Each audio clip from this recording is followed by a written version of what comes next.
Hello, welcome to the installment video of the GS559 smoke detector.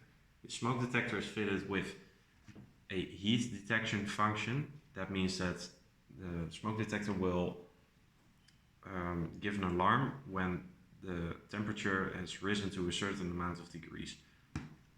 This smoke detector is also fitted with a silence function and a low battery warning.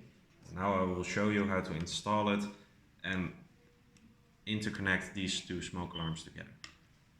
Firstly, we place the mounting, the back side of the smoke detector is also fitted with two holes, which makes it easier to put screws through it so you can easily install it on the ceiling or on the wall.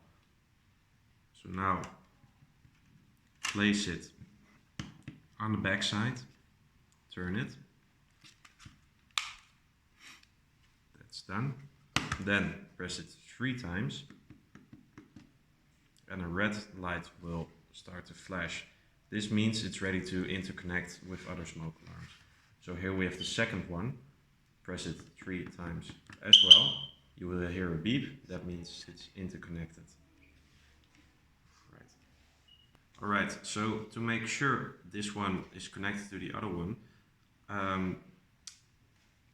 for this smoke detector, you can interconnect at least 30 pieces or more if optional.